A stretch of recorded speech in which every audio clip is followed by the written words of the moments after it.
Good morning. Please sit down.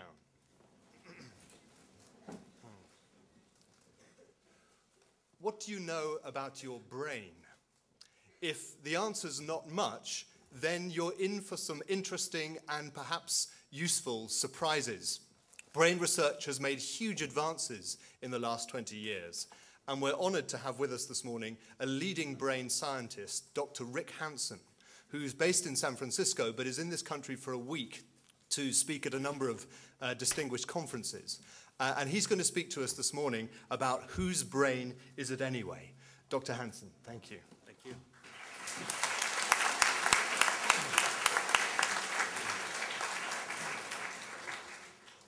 Thank you. It's an honor and a privilege to be here. I was chatting with people in the hallway that for me as an American, there are associations in my mind to Oliver Twist and Harry Potter being in this room with you all. So I want to really thank you for your warm welcome. So this talk is going to be about how your brain works, why that matters, and what you can do about it. And I'll move along pretty quickly. There will be no test. I'll be throwing some technical info out, but you will not be tested on this later, at least by me. Okay, so here's one of the building blocks inside your brain. It's a basic neuron. At your left side, you can see, although from your side it'll be the right, but anyway, from your left side, you can see the cell body. It receives inputs from lots of other neurons, and the summation in any moment of this little cell inside your head right now leads it to fire or not in any moment. Doesn't look like much in a way. It's a simple on-off switch, right? No big deal. But inside your head are about 100 billion of them, supported by another trillion support cells in about 3 pounds of tofu-like tissue, kind of like cottage cheese. It doesn't look like much. In some operations, people literally will peel back the scalp, drill a hole in the skull, the bone, take out a divot, and then reach inside and fool around because people cannot feel inside their own brain. But you could stir it if you needed to with a spoon. I mean, it's that gushy inside your head right now. It's always on. It's really busy. It consumes an incredible amount of metabolic supplies, about 1/4 to 1/5 of the oxygen and glucose, which is like fuel, circulating in your blood. It's always on, 24/7, kind of like the refrigerator, humming away, ready for immediate action. Things happen in the brain really, really quickly. Like a little neuron to go back to, it's receiving inputs, right? It's firing roughly 5 to 50 times a second. Some neurons fire even up to 100 times per second. So if you add all that together, you've got a typical neuron, right, 100 billion of them. It connects with about 5,000 other neurons, little connections, little synapses. Each one of those synapses is either on or off.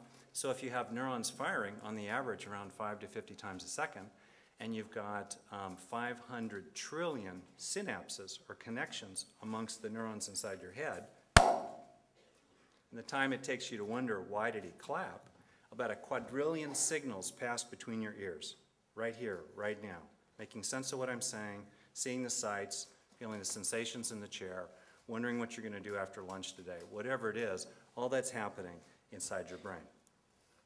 So I'm going to present 3 facts about your brain. The first fact is that as your brain changes, your mind changes, for better or worse, all right? On the left-hand side, we have Coca-Cola.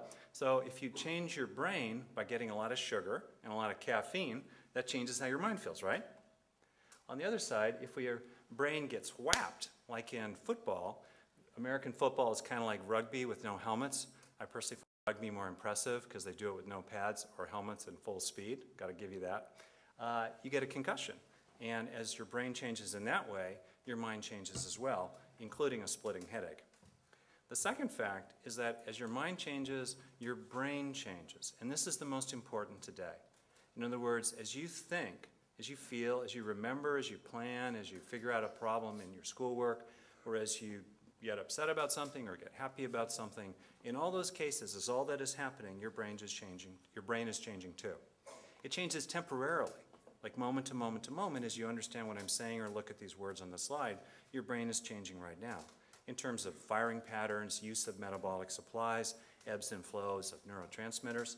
I'll show you some pictures of how your mind can change your brain in any given moment. So here, this is a brain in love. This is a slice of the brain this way, like that, looking straight down. That area right in the middle that's lit up in orange is called the caudate nucleus. You don't need to worry about that. It's part of the reward system inside your own brain in the subcortical regions. And that part of the brain is, as I said, a reward center. It lights up when people are in love. It also lights up when they score a goal in football, or they win the lottery. It's a reward center of the brain. So if they get excited, it lights up. Similarly, if on the one hand side, and again, you don't need to worry about the details, if people are included by other people, if they're liked, if they're praised, if people are chosen for a team, it lights up the pleasure centers in the brain on the right-hand side in blue. On the other hand, if a person is rejected or left out or excluded, it lights up the pain centers on the left-hand side of the brain in red. Interestingly, those reward centers that track social experiences, experiences with friends or groups, also are based on underlying physical pain and physical pleasure circuits. Here's another one. This is someone really paying attention. Hopefully you're paying some attention here. When people pay attention deliberately, that activates certain parts of the brain. This part's called the anterior, which means frontal cingulate cortex. That part is used in meditation as well as any other activity where you're really concentrating. Here's a picture of what happens in the brain when different kinds of self-related activities occur. In other words, when you have that sense of being me, or you remember something from previous times, or you recognize your face different from other people's faces in a group of pictures, different parts of your brain activate. So in other words, when you're having feelings of being me, different parts of your brain light up. Even very mysteriously and amazingly, awareness or consciousness itself depends on different parts of the brain. So when consciousness changes, for example, when people move from sleeping to waking, or from unconsciousness, like after a head injury in football, back into consciousness, different parts of the brain light up. You're being conscious right now, aware right now of what I'm saying. These parts in your brain are really active and are the kind of hardware that enables the software of what you're thinking and feeling and aware of right now. So these are examples of how the brain changes temporarily, moment to moment to moment, based on mental activity.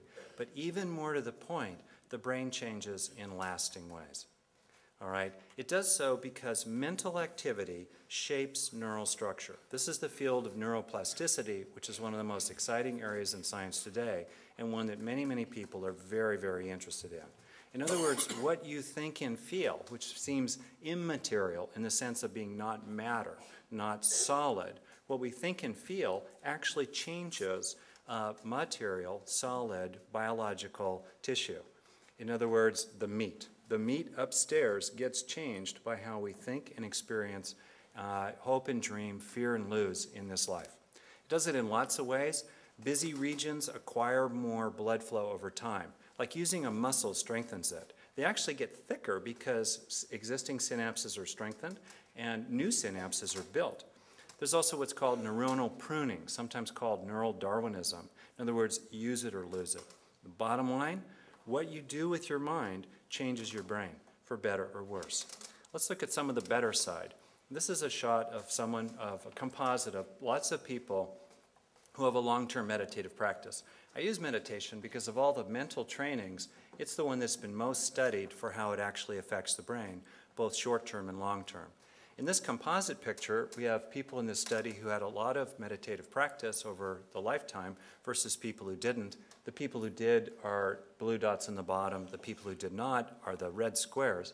In any case, the parts that are where the neural tissue is measurably thicker, which amounts to millions and millions of new synapses, are the one area is called the insula. It's a part of your brain you use to sense inside your body. So if you're into sports or using your body well, it's important to know it's good to strengthen the insula.